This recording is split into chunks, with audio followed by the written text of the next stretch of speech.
Hello class, good morning class.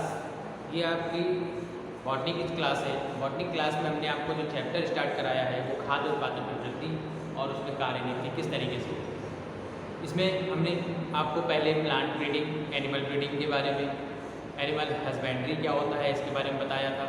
पूरी detail हम क्या उद्देश्य होते हैं इन सब चीज़ों के, ये सारी चीज़ें हमने लास्ट क्लास में, जो भी क्लास हमारी थी उसमें हमने क्लियर किया। आज जो हमारा टॉपिक है वो टिश्यू कल्चर। ओके, तो आज का टॉपिक उत्तक संवर्धन, जिसे हम टिश्यू कल्चर के नाम से जानते हैं। क्या नाम है? उत्तक संवर्धन। अब उत्तक संवर्धन क्या होता है, जिसे हम क्या बोलते हैं? टिश्यू कल्चर के नाम से जानते हैं। टिश्यू कल्चर, ठीक है। ठीक है, टिश्यू कल्चर क्या होता है? ये प्लांट से रिलेटेड है। इसमें क्या होता है, कोई भी जो प्लांट होता है उसको हम क्या करते हैं, छोटे छोटे टुकड़ों में डिवाइड कर लेते हैं और उसको इस तरीके से करते हैं कि अगर उसमें किसी भी तरीके का कोई माइक्रो ऑर्गेनिज्म है या कोई सूक्ष्म जीव है जो कि आगे जाके उसको प्रॉब्लम क्रिएट करे, तो उनको क्या करते हैं, हटा देते हैं। ये तकनीकी क्या होती है, टिश्यू कल्चर में आती है। ठीक है, अगर हम डिफाइन की बात करते हैं तो डिफाइन में क्या है, जो प्लांट सेल है या पादप कोशिका के अंगों को पोषक पदार्थ के संवर्धन माध्यम में उसमें सूक्ष्म जीव रहित करना और उसी के अनुसार क्या करना, उस प्लांट को ग्रो कराना, हमारा क्या होता है, टिश्यू कल्चर के नाम से जाना जाता है। मीन्स क्या है, जो भी हम प्लांट ले रहे हैं उसको इस तरीके से हम करें कि उसकी तकनीकी, इसी तकनीकी के द्वारा हम इस तरीके से करें कि उसमें जितने भी माइक्रो ऑर्गेनिज्म हैं वो बिल्कुल भी ना हो और उसको ऐसी स्थिति में ग्रो कराया जाए जो स्थिति एक प्लांट के लिए क्या होती है, अनुकूल होती है। तो वो हमारा क्या कहलाता है, उत्तक संवर्धन कहलाता है। ओके, अब उत्तक संवर्धन में अगर हम और बात करें तो किसी भी पादप के संपूर्ण पादप विकसित होने की क्षमता जो हमारी होती है डेपोपोटेंसी कहलाती है। ठीक है, मतलब कोई भी पादप अगर प्लांट है उसको अगर हम क्या करा रहे हैं, ग्रो करा रहे हैं, तो वो किसमें, पादप में विकसित होने की जो क्षमता होती है, किसी भी पौधे की जो कैपेसिटी होती है कि वो आसानी से ग्रो कर जाए बिना डिजीज के, तो उसको हम क्या कहते हैं, पोटोपोटेंसी कहते हैं। ओके, अब इसमें क्या है, सबसे पहले एक साइंटिस्ट थे, इस गुण का सबसे पहले क्या है, हैबरलैंड ने इस गुण को देखा था प्लांट में। ठीक है, मतलब किस तरीके से प्लांट जो है वो ग्रो कर रहा है, उसमें कितनी कैपेसिटी होती है ग्रो करने की। तो इस तकनीकी को, इस गुण को किसने देखा था? सबसे पहले एक साइंटिस्ट थे जिनका नाम क्या था, हैबरलैंड था।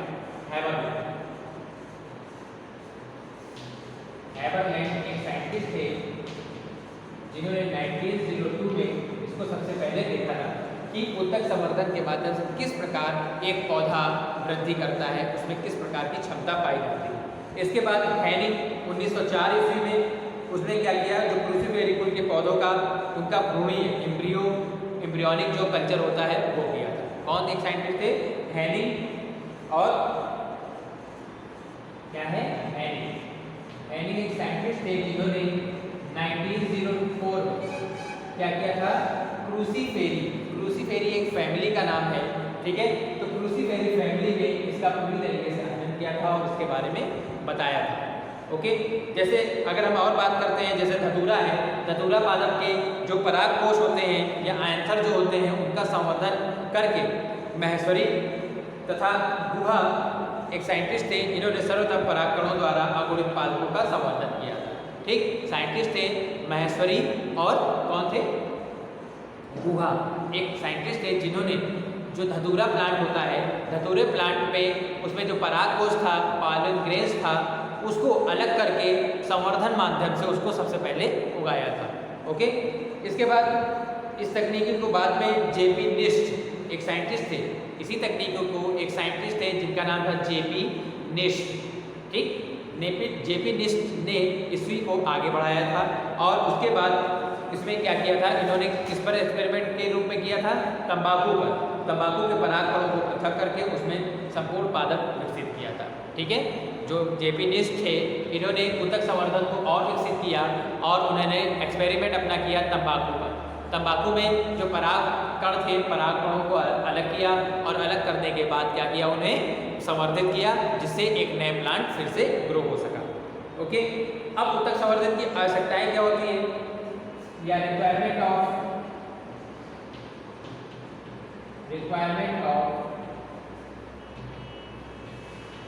टिश्यू कल्चर,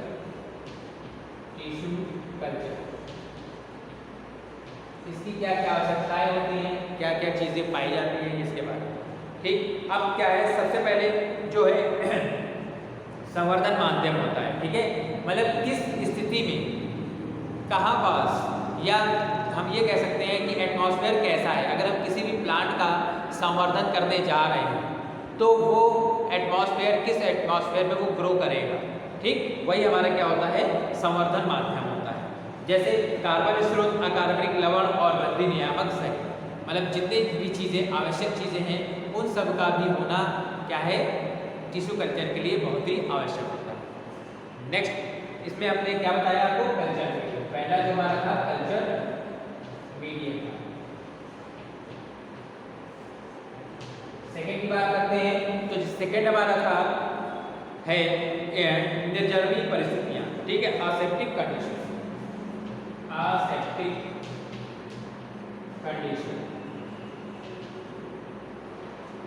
अब असेप्टिक कंडीशन में क्या होता है, इसमें क्या होता है, प्रयोगशाला में जो उपकरण होता है उनका यूज किया जाता है और उसको निर्जलीकरण का मतलब क्या है, जो जीवाणु रहित उनको कर देना, या जितने भी माइक्रो ऑर्गेनिज्म वहाँ पास पनप रहे हैं तो उनको वहाँ से हटा देना, वो हमारा क्या होता है, असेप्टिक कंडीशन या निर्जन्मी माध्यम होता है।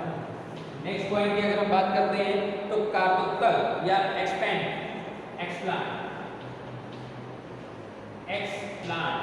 ठीक है, अब एक्सप्लांट में क्या आता है, पौधों की वह कोशिका या उत्तक जिसे संवर्धन माध्यम पर उगाया जाता है। मतलब जिस पौधे का हमें संवर्धन करना है, टिश्यू कल्चर के द्वारा नए पौधे का निर्माण करना है, उसको क्या करना है, उसको हमें शायद अच्छे माध्यम में उगाना, वो हमारा क्या कहलाता है, एक्सप्लांट कहलाता है। ठीक है, मतलब मान लीजिए हमें पत्तियों का करना है या किसी भी जड़ का करना है उत्तक संवर्धन, तो उसको उस स्थिति में लाकर उसको ग्रो कराना हमारा क्या कहलाता है, एक्सप्लांटेशन या एक्सप्लांट कहलाता है। ओके, इसके बाद अगर हम बात करते हैं पादप उत्तक संवर्धन के कौन कौन से चरण होते हैं, मतलब किस प्रकार के चरण होते हैं, स्टेजेस कौन कौन सी होती है, उसके बारे में बात करते हैं। तो क्या है, स्टेप्स।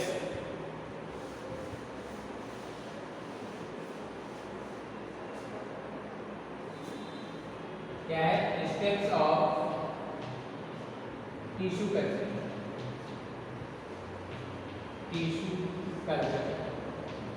कौन कौन से स्टेप्स होते हैं, कौन कौन से कदम उठाए जाते हैं, कौन कौन से चरण होते हैं कि उत्तक संवर्धन आसानी से हो सके। तो उसके लिए क्या है, सबसे पहले क्या होता है, पादप संवर्धन उत्तक में निहित विभिन्न प्रकार के चरणों का अध्ययन करने से पूर्व क्या किया जाता है, प्रयोग संवर्धन माध्यम का ज्ञान होना अति आवश्यक है। क्यों आवश्यक है, क्योंकि जिस पौधे का, जिस लीफ का हम उत्तक संवर्धन करने जा रहे हैं, वहाँ पास हमें सबसे पहले देखना होगा कि वो जो प्लांट है वो क्या हो, स्वस्थ होना चाहिए, हेल्दी प्लांट होना चाहिए। क्योंकि अगर कोई भी डिजीज़ होगी या फिर कोई भी चीज़ ऐसी होगी तो जो उत्तक संवर्धन करेंगे तो उससे रिलेटेड जो भी प्लांट ग्रो होंगे उसमें भी वही कैरेक्टर्स शामिल हो जाएंगे। तो सबसे पहले हमें क्या करना चाहिए, जो भी प्लांट है उसको हमें क्लियर करना चाहिए कि वो अच्छा हो। ठीक है, सबसे पहली बात ये होती है। उसके बाद क्या है, इसमें जो जितने भी आवश्यक पोषक तत्व होते हैं, चाहे हम खनिज लवण की बात करें, मिनरल्स, जो विटामिन्स होते हैं, या जो हार्मोन्स होते हैं, या जो शुगर होती है, जो भी शुगर होगी, तो उन सब का साथ होना बहुत ही आवश्यक होता है। क्योंकि इसी से क्या होता है, आगे डेवलपमेंट की क्रिया आगे बढ़ती है। ठीक है, अब इसमें हम सबसे पहले बात करते हैं फर्स्ट स्टेज की। स्टेज फर्स्ट जो हमारा है, स्टेज फर्स्ट में क्या है, ये इसके अंतर्गत क्या है, संवर्धन का रोगाणुरहित स्थिरीकरण किया जाता है। इस स्टेज में क्या होता है, जो भी माइक्रो ऑर्गेनिज्म उस प्लांट में है उसका सबसे पहले हम क्या करते हैं, संवर्धन करते हैं, ताकि वो क्या हो जाए, रोगाणु रहित हो जाए। ठीक है, तो स्टेप फर्स्ट में हम क्या करते हैं, जो भी प्लांट है उसको हम रोगाणु रहित करने का काम करते हैं। ठीक है, इसके बाद क्या है, स्टेप 2 में, स्टेप 2 है या स्टेज 2 हमारी है, स्टेज 2 में हम क्या करते हैं, इसमें जो प्रोपेग्यूल होता है उसका गुणन होने लगता है, मल्टीप्लिकेशन होता है। ठीक है, प्रोपेग्यूल का मतलब क्या है, जिस जिस प्लांट को हम करा रहे हैं, मान लीजिए अगर हम बीज का भी संवर्धन कराएंगे तो उसमें कुछ ऐसी शाखाएं टाइप स्ट्रक्चर होगी जो कि आगे चलकर क्या है स्टेम को फॉर्म करेगी। ओके, तो यहाँ पास उसका मल्टीप्लिकेशन होने लगता है और पौधे का वह भाग जो नए पौधे का निर्माण करने में सक्षम होता है वही हमारा क्या कहलाता है, प्रोपेग्यूल कहलाता है।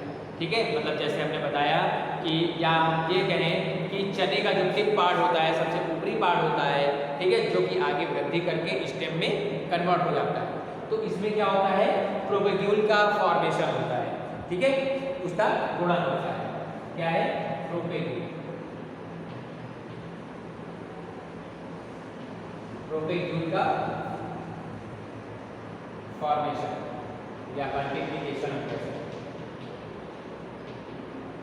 ठीक है, गुणन होता है। इसके बाद जो स्टेज हमारी 3 है, स्टेज 3 में जो हमारा है उसमें क्या होता है, इसमें प्रोपेग्यूल को मृदा पर स्थानांतरित या रोपित करने के लिए तैयार किया जाता है। ठीक है, जो भी प्रोपेग्यूल है, ठीक, तो उसको क्या करते हैं, मिट्टी में हम इस प्रकार व्यवस्थित रखते हैं ताकि उससे आगे चलकर क्या हो, एक नए प्लांट में वो ग्रो हो जाए। ठीक है, तो प्रोपेग्यूल का क्या किया जाता है, उसको प्लांट किया जाता है, प्रोपेग्यूल प्लांटेशन किया जाता है। ओके, इसके बाद नेक्स्ट जो हमारा चरण है, चौथा चरण है, स्टेज 4 में क्या होता है, स्टेज 4 में जो रोगाणु रहित परिस्थितियां होती हैं उनको बाहर मृदा में प्रोपेग्यूल का रोपण करना होता है। ठीक है, मतलब जो चीज़ हमने कर चुके हैं, जिसका भी हमने रोगाणु रहित कर लिया, उस तरीके से हमने मिट्टी तैयार कर ली, उस प्लांट को हमने इस तरीके कर दिया कि प्रोपेग्यूल आसानी से वो विकसित हो सके। आखिरी चरण में उसको हमें क्या करना होता है, पूरी तरीके से तैयार कर लिया जाता है और यहाँ पास उसको क्या किया जाता है, रोपण कर दिया जाता है। ठीक है, मतलब वहाँ पास उसको गाड़ दिया जाता है। ठीक, प्लांटेशन का काम पूरी तरीके से यहाँ संपन्न करता है। ठीक, तो इस तरीके के विभिन्न चरण होते हैं जिसके कारण हम उत्तक संवर्धन कर सकते हैं, आसानी से कर सकते हैं। इसके बाद उत्तक संवर्धन के लाभ क्या होते हैं, एडवांटेज क्या होता है, क्या है एडवांटेज, उत्तक संवर्धन से क्या क्या एडवांटेज होते हैं। फर्स्ट पॉइंट की बात करें तो इसके द्वारा क्या है, पौधे के जनक पादप के समान प्रतिरूप तैयार किए जा सकते हैं। ठीक है, मतलब जो भी प्लांट यहाँ पास है, अगर हम इसका उत्तक संवर्धन करा रहे हैं तो सेम इसी कैरेक्टर का, सेम इसी जीन का, स्पीसीज भी सेम होगी, पूरी तरीके से जो हम तैयार कर रहे हैं उत्तक संवर्धन में वो सेम हूबहू उसकी क्या होगी, कॉपी होगी, या जिसे हम क्लोन के नाम से जानते हैं। ठीक, नेक्स्ट पॉइंट की बात करते हैं तो इस तकनीकी के द्वारा क्या है, जो परिपक्व पादप होते हैं अल्प समय में ही प्राप्त हो जाते हैं। ठीक है, जो मैच्योरेशन पीरियड होता है, मतलब उत्तक संवर्धन से हम किसी भी प्लांट को बहुत ही आसानी से और बहुत जल्दी उगा सकते हैं। ठीक है, नेक्स्ट पॉइंट की बात करते हैं तो इसमें क्या है, जितना भी डिवीजन होता है, इससे विकसित जो विषाणु होते हैं वो इसमें नहीं पाए जाते हैं। ठीक है, मतलब अगर बाई चांस हमने रोगाणु रहित तो उसको कर दिया, लेकिन बाई चांस क्या है उत्तक संवर्धन हो रहा है, उसमें भी अगर कोई भी विषाणु या कोई भी रोग आ जाता है तो वो क्या होता है, डिवीज़न जब प्रारंभ हो जाता है तो डिवीज़न प्रारंभ होने पर क्या होता है, वो क्या होते हैं, जो वायरस रहित हो जाते हैं या रोगाणु रहित हो जाते हैं फिर से।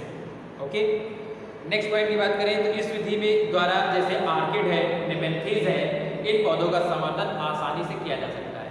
आर्किड और नेमेंथिस प्लांट का अगर हम टिश्यू कल्चर कराएं, संवर्धन कराएं तो वो आसानी से किया जा सकता है। ठीक है, क्योंकि इन पादपों में बीजों के अंकुरण तथा विकास की क्षमता बहुत कम होती है। इसमें क्या होता है, बीज का जो उत्पन्न होना या क्योंकि ये डेवलपमेंट इनका बहुत ही धीमी होता है, इसलिए हम उत्तक संवर्धन के माध्यम से इसको क्या करते हैं, उगाते हैं। ओके, इसके बाद अब बात करते हैं कि सूक्ष्म प्रवर्धन क्या होता है। सूक्ष्म प्रवर्धन देखिए हमने आपको पहले भी बता दिया है, फर्स्ट चैप्टर में था, माइक्रो प्रोपेगेशन जिसे कहते हैं सूक्ष्म प्रवर्धन। इसमें क्या होता है, उत्तक संवर्धन जो होता है वही हमारा क्या होता है, सूक्ष्म प्रवर्धन कहलाता है। ठीक है, मतलब tissue culture is also known as micropropagation. इसमें क्या होता है, इस विधि द्वारा हजारों की संख्या में पादपों को उत्पन्न कराना ही हमारा जो होता है माइक्रो प्रोपेगेशन कहलाता है। ठीक है। जो इसके द्वारा उत्पन्न जो पौधे होते हैं वो एकदम क्लोन की भांति होते हैं। ओके, इसके बाद उत्तक संवर्धन का महत्व क्या है, क्या महत्व है, तो इसमें क्या होते हैं, बहुत सारे महत्व हैं। जैसे सबसे पहला पॉइंट की बात करें तो हैप्लॉइड जो प्लांट होते हैं, ठीक है, इसमें क्या है, कुछ पौधों में उपयुक्त उत्परिवर्तन को ज्ञात करके उन्हें पृथक करके उन्हें कठिन होता है, क्योंकि अप्रभावी गुण होने के कारण या प्रभावी गुण की उपस्थिति में पृथक नहीं किया जा सकता। ठीक है, मतलब क्या है, क्योंकि जीन हर एक में पाए जाते हैं, ठीक, तो उसमें क्या होता है कि अगर उत्परिवर्तन की क्रिया हो रही है, मतलब हमने उत्परिवर्तन बताया कि अचानक होने वाला जो परिवर्तन होता है वही म्यूटेशन कहलाता है, उत्परिवर्तन कहलाता है। तो उत्परिवर्तन का हम पता लगा के उसको आसानी से क्या कर सकते हैं, सेम उत्परिवर्तन के कारण ही वो क्या है, हम उसको अलग कर सकते हैं, ताकि उनमें किसी भी प्रकार की कोई ऐसी स्थिति ना आए बाद में कि उसमें उत्परिवर्तन आगे देखा जाए। ठीक, इसके बाद जो अवरुद्ध पादप होते हैं, हैप्लॉइड जो प्लांट होते हैं, उनकी कोशिकाओं पर बहुत सारे जो रिसर्च होते हैं वो किए जा सकते हैं। ठीक है, मतलब पादप उत्तक संवर्धन के कारण अगर हम किसी भी प्लांट की से रिसर्च करना चाहें तो बहुत अच्छे से और आसानी से, ठीक है, तो आसानी से हम इस पर रिसर्च भी कर सकते हैं। ठीक है, इसके बाद क्या है, संकर खोज क्या होता है, संकर खोज सहित मतलब हाइब्रिड जो वैज्ञोर होता है वो सहित उन्नत फसलों की प्रजातियां प्राप्त करने के लिए अनेकों वर्ष लग जाते हैं। ठीक, तो अगुणित पादपों में कैल्शियम की सहायता से द्विगुणित समयुग्मी पौधे हम आसानी से प्राप्त कर सकते हैं। ठीक है, ओके, तो इस तरीके से हम क्या है, पादप जो संवर्धन है या उत्तक संवर्धन है, किस तरीके से इसको आगे बढ़ा सकते हैं, इसमें क्या क्या पॉइंट आते हैं, इसका महत्व क्या होता है और इससे लाभ क्या क्या होते हैं, ये सारी हमने क्लास में आपको बताया। ठीक है, आज की क्लास में बेटा इतना ही। नेक्स्ट क्लास में हम नेक्स्ट पॉइंट को डिस्कस करेंगे। कोई प्रॉब्लम होती है तो डिस्कस करिए। Okay, have a good day.